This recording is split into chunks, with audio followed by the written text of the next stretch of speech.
Hey, welcome back to the Zombie Tactics channel. You know, I wanted to address an issue today that I'd like you to think about this in relationship to where you live and where you work and the things that you do in your life.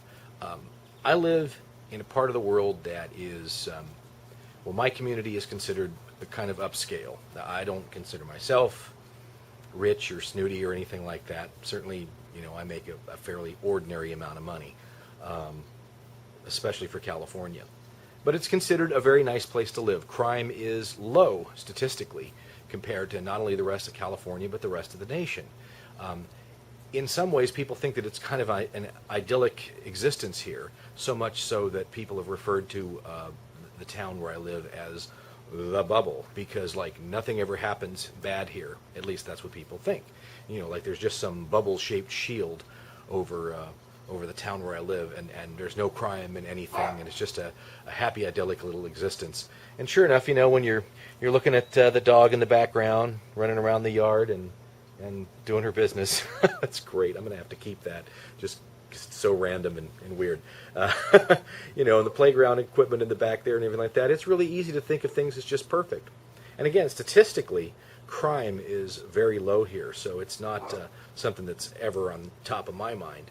But I want to put some things into perspective for you that happen right in my neighborhood, probably within, I'm guessing, a couple of football fields, certainly within a quarter to a half a mile right from where I live. Because I want to talk about the subject of whether or not people that are sort of like preppers, or that you have a couple guns and you train and you learn to use them, whether they're paranoid or not, whether like, oh God, you're planning for something that's never going to happen. Now keep in mind, this is all within, say, a quarter of a mile to a half mile of my house or closer. This is the Walgreens where I and my family pick up our prescriptions.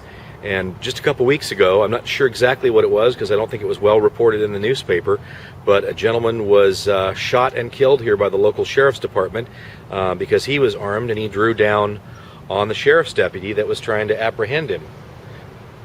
This is where I get my prescriptions and where my kids go to buy candy and school supplies all the time.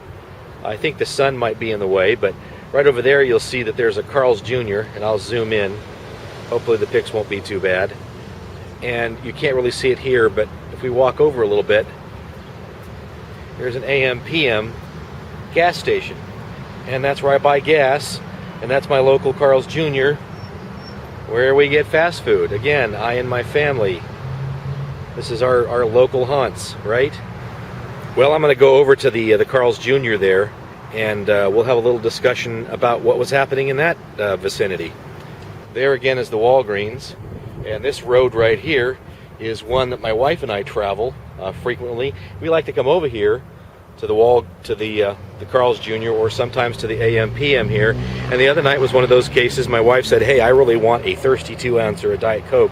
So let's go get one." And we're coming along here, and right in this roadway, right between the AM/PM and the Carl's Jr., and this is just a couple nights ago, we pull up, and there are a bunch of guys with body armor and guns drawn. And I mean, like, we're talking, I may be guesstimating a little high, but I mean, this whole area, this whole front area where this street is and where this car is going by, probably about 24 guys.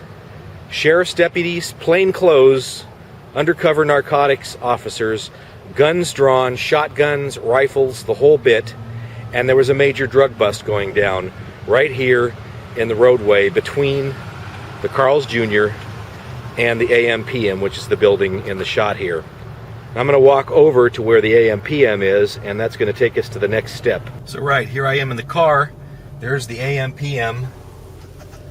There's the shopping center over there, the Safeway sort of strip mall. The Safeway is the anchor store, and there are a number of places there that we'll talk about in just a minute when I get going, and we'll round the bend here.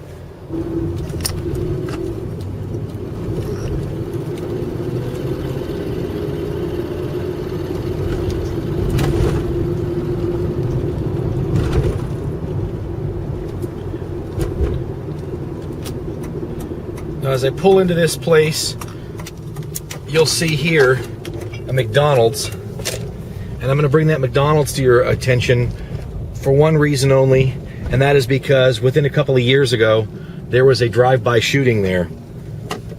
We're going to round the bend.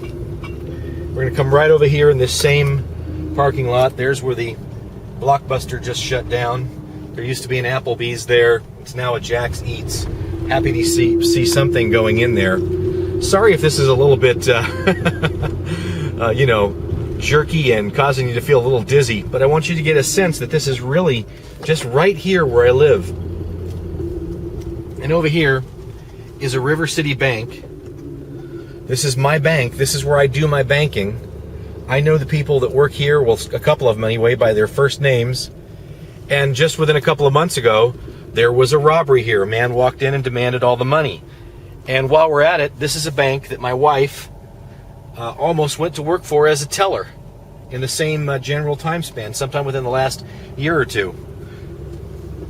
Now keep in mind that all of this happened within the place they call the bubble, the place where there's hardly any crime.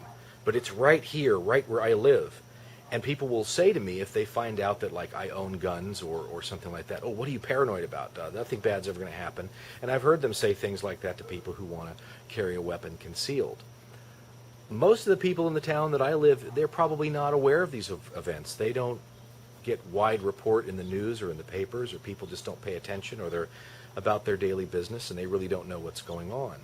Now, if I live in an area where statistically crime is so low, and these things are happening right within this distance of my house on a fairly regular basis, think about places where it's not a bubble, where it's not,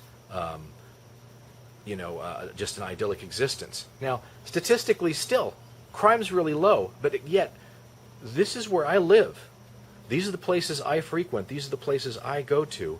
And it's really just a matter of a random something or other that I didn't walk into the middle of one of these events, or that some member of my family didn't, my wife, my children, my friends. Paranoid? If you want to carry a gun and so that you can protect yourself if you did run into a situation like this? Not at all. It is all around you, even if statistically speaking, you're never going to have to actually experience this kind of violent crime for yourself. That might be just the luck of the draw, to use a sort of bad pun, or the turn of a card, the roll of a dice. Use whatever non-firearms pun or poker pun you want to use. Just a few thoughts to think about your life and whether or not it's really paranoid to prepare for bad situations and bad times. That's Zombie Tactics for today, and we'll see you next time. Bye-bye.